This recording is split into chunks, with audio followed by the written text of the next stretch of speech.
شروع اللہ کا نام لے کر جو بڑا مہربان نہایت رحم والا ہے۔ الف لام را، یہ کتاب روشن کی آیتیں ہیں۔ ہم نے اس قرآن کو عربی میں نازل کیا ہے تاکہ تم لوگ سمجھ سکو۔ اے پیغمبر، ہم اس قرآن کے ذریعے سے جو ہم نے تمہاری طرف بھیجا ہے تمہیں ایک نہایت اچھا قصہ سناتے ہیں، اور تم اس سے پہلے بے خبر تھے۔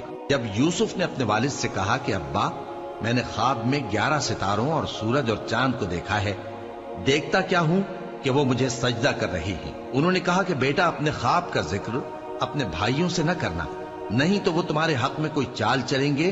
کچھ شک نہیں کہ شیطان انسان کا کھلا دشمن ہے، اور اسی طرح اللہ تمہیں برگزیدہ و ممتاز کرے گا اور خواب کی باتوں کی تعبیر کا علم سکھائے گا، اور جس طرح اس نے اپنی نعمت پہلے تمہارے دادا پر دادا ابراہیم اور اسحاق پر پوری کی تھی، اسی طرح تم پر اور اولاد یعقوب پر پوری کرے گا۔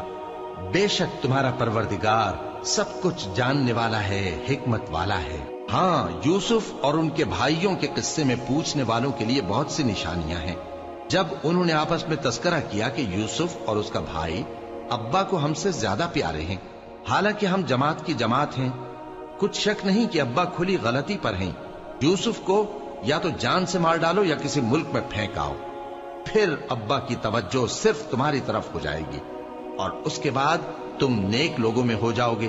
ان میں سے ایک کہنے والے نے کہا کہ یوسف کو جان سے نہ مارو، کسی اندھے کنویں میں ڈال دو کہ کوئی راہگیر اسے نکال کر کسی دوسرے ملک میں لے جائے گا۔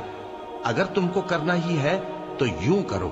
یہ مشورہ کر کے وہ اپنے والد سے کہنے لگے کہ ابا جان، کیا سبب ہے کہ آپ یوسف کے بارے میں ہمارا اعتبار نہیں کرتے، حالانکہ ہم اس کے خیر خواہ ہیں؟